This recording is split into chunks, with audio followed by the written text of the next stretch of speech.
अभिवादन स्वीकार कीजिए ब्रजेश मिश्रा का। और आप देखना शुरू कर चुके हैं द डिबेट। दिल्ली और मिल्कीपुर में कल वोटिंग होने जा रही है। मिल्कीपुर की मिल्कियत बदलेगी या बरकरार रहेगी? दिल्ली में आम आदमी पार्टी बरकरार रहेगी या फिर बीजेपी बदलाव लेकर आएगी? क्या तय किया है दिल्ली की जनता ने और मिल्कीपुर की जनता ने? आज डिबेट में इस विषय पर मुख्य चर्चा करते हैं। बहनों भाइयों, दिल्ली का सबसे हाई वोल्टेज इलेक्शन कल वोटिंग होने जा रही है। 5 तारीख को दिल्ली और मिल्कीपुर में वोटिंग है। पूरे दुनिया भर की निगाह, पूरे देश भर की राजनीतिक पार्टियों की सबकी धड़कनें थमी हुई हैं।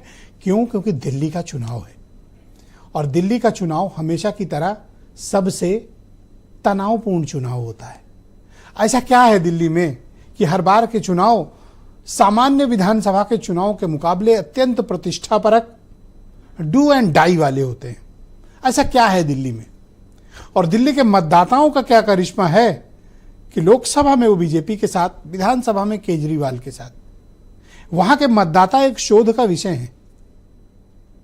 मतदाता वही है।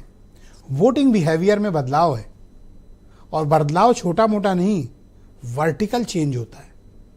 जो लोग कभी कभी मतदाताओं के समझ पर सवाल उठाते हैं, मैं उन्हें हमेशा कहता हूं, दिल्ली के मतदाताओं को देखिए और जानिए कि भारत का लोकतंत्र इतना मजबूत क्यों है, वर्सटाइल क्यों है, डायनामिक क्यों है और इतना वाइब्रेंट क्यों है। कोई तो कारण होगा। उस कारण को आपको व्याख्या मिलेगी दिल्ली में। दिल्ली की अपनी मूल आबादी बहुत थोड़ी है, लेकिन दिल्ली में देश भर से आए हुए लोग इकट्ठा रहते हैं।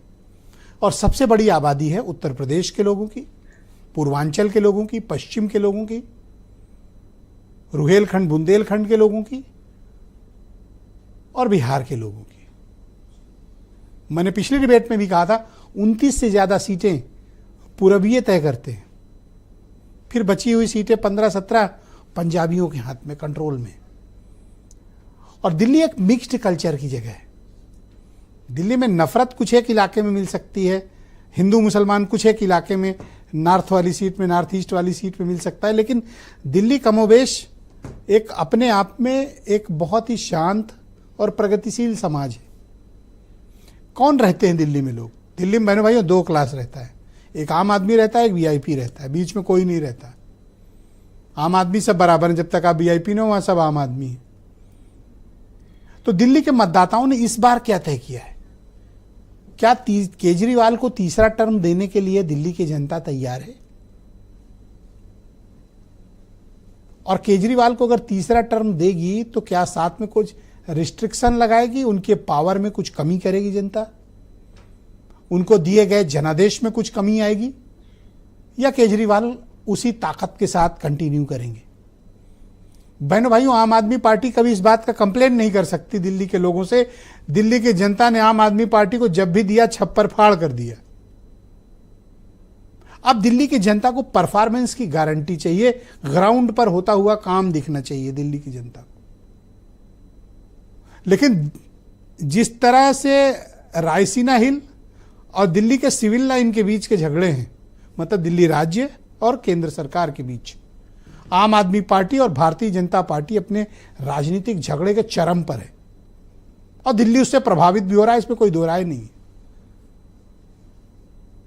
बीजेपी सामूहिक नेतृत्व में लड़ रही है और आम आदमी पार्टी केजरीवाल के नेतृत्व में लड़ रही है।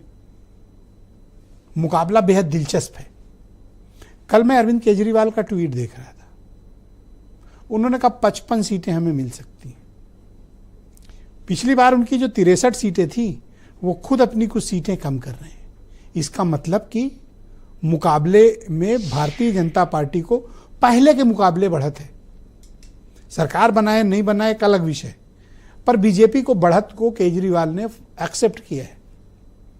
यह बढ़त बीजेपी को कहां से मिल रही है, क्यों मिल रही है? कांग्रेस की भूमिका क्या है? क्या कांग्रेस दिल्ली में कोई प्रभावी भूमिका अदा कर रही है या वोट कटवा की भूमिका में है?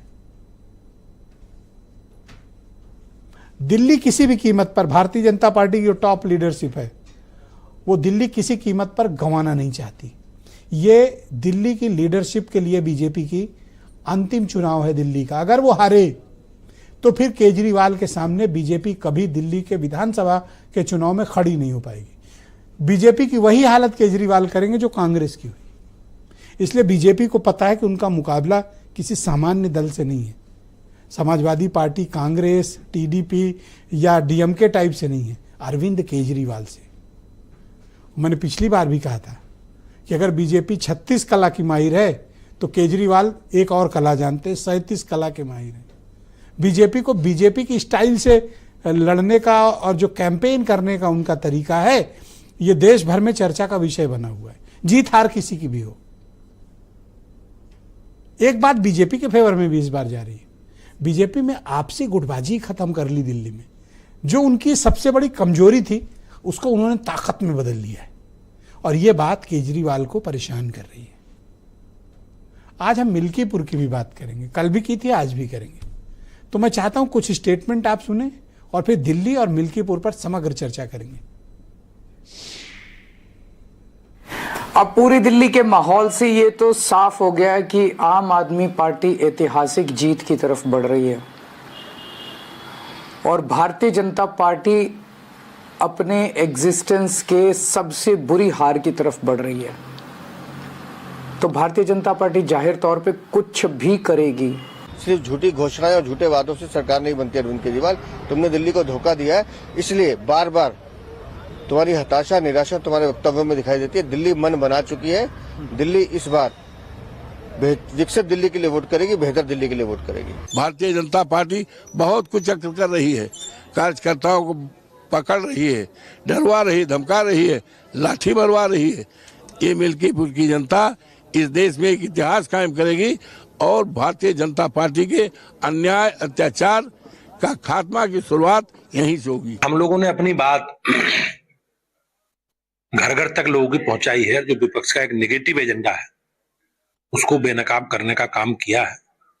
उसके आधार पर जो मेरी लोगों से बातचीत हुई है, भारतीय जनता पार्टी बड़े अंतर से मिल्कीपुर उपचुनाव को जीतने जा रही है। तो बहनों भाइयों, आज की इस चर्चा को आगे बढ़ाते हैं। एसएन सिंह भारतीय जनता पार्टी के प्रवक्ता हैं, हमें दिल्ली से ज्वाइन कर रहे हैं। अनूप संडा समाजवादी पार्टी के प्रवक्ता हैं। अंशु अवस्थी उत्तर प्रदेश में कांग्रेस कमेटी की प्रवक्ता। देवकी नंदन मिश्रा जाने माने पत्रकार। और थोड़ी देर में हमें प्रियंका कक्कड़ आम आदमी पार्टी की मुख्य प्रवक्ता हैं, दिल्ली से ज्वाइन करेंगी। वीरेंद्र सिंह जी हमारे स्टेट हेड, स्वागत, धन्यवाद। एसएन सिंह जी, कार्यक्रम की शुरुआत आपसे। जितने भी सर्वे आए, कहीं ऐसा नहीं लग रहा कि